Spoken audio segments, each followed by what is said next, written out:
देखो आप 11,000 tractor trolley आए हुए हैं और एशिया महाद्वीप में ऐसी गैदरिंग अपने दम पे और इतने लंबे समय तक कभी नहीं हुई है। कभी मुसोलिनी के टाइम में, लेनिन के टाइम में या फिर हिटलर ने कभी किया था, वहाँ 10-10, 15-15 लाख आदमी इकट्ठे थे, लेकिन वहाँ वो राजशाही थी। यहाँ तो डेमोक्रेसी है ना। डेमोक्रेसी में आदमी जब आता है तो अपनी मर्जी से आता है।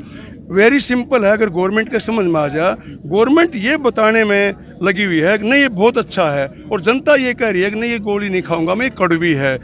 यहाँ 11 लाख आदमी है 3 नाकों पर। अगर 10 लाख आदमी कहीं दूसरी जगह पर हिंदुस्तान में ये कह रहे हैं कि ये तो बहुत बढ़िया बिल है, इनसे तुम्हारा काया पलट हो जाएगा, इनसे हमारी आमदनी बढ़ेगी और जीवन स्तर सुधर जाएगा, तो फिर हम वापस जा सकते हैं। एक सिंगल आदमी भी हिंदुस्तान में किधर नाका पे सड़क में या प्रदर्शन नहीं कर रहा है अगर ये गलत कर रहे हैं पंजाब वाले, हरियाणा वाले, यूपी वाले। इस बिल में तो दम है, हेलीकॉप्टर बिल लेंगे, बड़का नहीं पढ़ाओगे, आमदनी बहुत हो जाएगी। दरअसल 2-3 महीने से ये बिल आया है और पहली बार 70 साल में ऐसा हुआ है कि सर्दियों में गेहूँ 400 रुपये पर क्विंटल सस्ता हुआ है। अब अंदाज़ा लगाओ, इशारा है कि राहुल ने 400 रुपये क्विंटल सस्ता होने का मतलब होता है 100 क्विंटल पर कितना नुकसान हो गया। ये सोचने की बात है। और 100 क्विंटल तो लगभग सभी किसान ने कहे हुए जिनकी लैंड होल्डिंग 3 या 4 हेक्टेयर तक है। और भी किसी फसल का रेट, जैसे कपास चल रही है इस टाइम 58 से 25 रुपये उसका समर्थन मूल्य है, 4,000 और 4200 बिक रही है। तो एक बाजरे की रट लगाना या न्यू करना कि भाई ऊपर मार्केट कर दिया है। आपने कभी भी देखा होगा, खेत में आ रहे हो आप, राम किसी ने आपके गंडे ले लिए, या आप अपनी सिस्टर के जान लग रहे हो, राम आप 2 कट्टे अनाज के बेच दिए, या पड़ोसी ने आप तक कह दिया कि 2 बोरी अनाज दे दे, बेबे को पहुँचाने हैं, या घी दे दो। कभी प्रतिबंध था नहीं। और उन्होंने बताना चाहिए ये प्रतिबंध कब था। ओपन मार्केट पे, मतलब कहीं भी बेचने की छूट पे कोई प्रतिबंध नहीं था।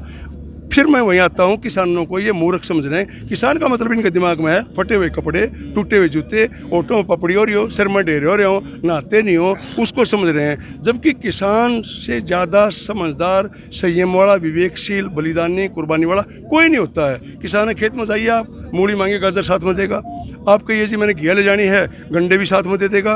मतलब इतना दरियादल है, लेकिन वो छल कपट जानता नहीं बेचारा, काम में लगे रहता है, 24 घंटे लगे रहता है।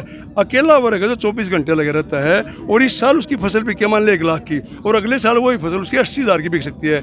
जबकि हलवाई की मिठाई, नाई की कटिंग, या जूता गठाई मोची की, कपड़ा धुलाई धोबी की, यात्रा कराई, ट्रांसपोर्ट वगैरह, या एम्प्लॉयज़ की तनख्वाह हर साल बढ़ती है। अकेला फार्मर ऐसा है, इस साल 10 रुपये किलो गोभी है तो अगले साल 1 रुपये भी हो सकती है, क्योंकि साजिश है वहाँ, एक्सप्लॉयटेशन है।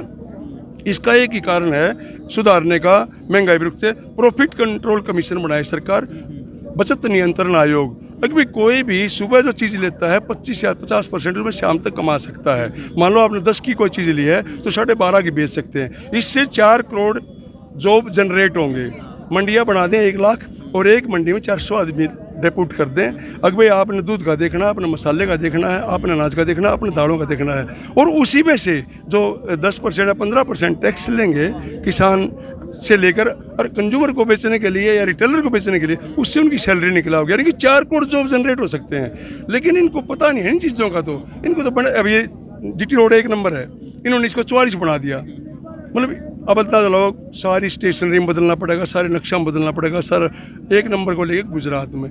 ये इस काम में लगे हुए हैं, नाम बदलो, जगह बदलो और संस्थान ने बेचो, तो इससे कुछ होना नहीं है। किसान थोड़ा अभी 2-4 दिन में जागेगा, 9 तारीख के बाद फिर जीटी रोड से होता हुआ सीधा दिल्ली भागेगा, और लाल किला, राष्ट्रपति भवन और प्रधानमंत्री निवास सारे हमारे कब्जे में होंगे। वो बहुत छोटे आदमी हैं, मजदूर हैं, वो टिक नहीं पाएंगे, वो पुलिस पर कूद रहे हैं। पुलिस को हम रिक्वेस्ट करेंगे, हमारे बालक हैं, अगर हमारे पर लाठी चलाओगे, पुलिस वाले इमोशनल करेंगे, अपने भाइयों को बताएंगे। क्योंकि पुलिस में, फौज में अब ये कहते हैं भारत माता सबकी धरती है। मैं कहता हूँ अगर भारत माता सबकी धरती है तो फौज में क्यों नहीं होती जैन अग्रवाल, गुप्ता, मल्होत्रा की भर्ती? ये गांवों वाले की भर्ती क्यों होती है? वही मरते हैं, 21,000 में सीधी गोली लगती है, 100% लाइफ रिस्क है। लेकिन वो बस हम भर्ती हो जहाँ हैं, और वो शमशेर जिंदाबाद रहेगा जब तो सुरचांद रहेगा, बेबे विधवा होगी, बालक अनाथ हो गए, माँ बाप कुछ रानी।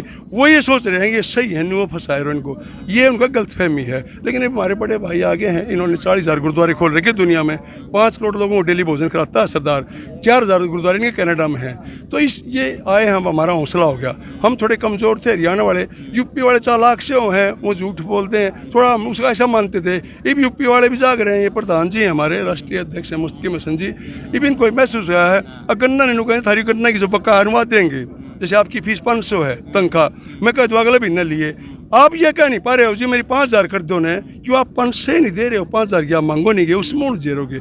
ये डिरेल करने का माइंड डाइवर्ट करने का खेल था पराली का धुआं। ये इसी करके दिल्ली कैसे आ सकता है उसको नज़दीक पड़ता है चंडीगढ़ या पटियाला भी जा सकता था वो या सहारनपुर चला जा नु बोले ना जी पराली का धुआं जीटी रोड पे गया यार मालवीय नगर में पड़ गया क्या में और सब नु कहे हाँ यार पराली का धुआं दम घुट गया है।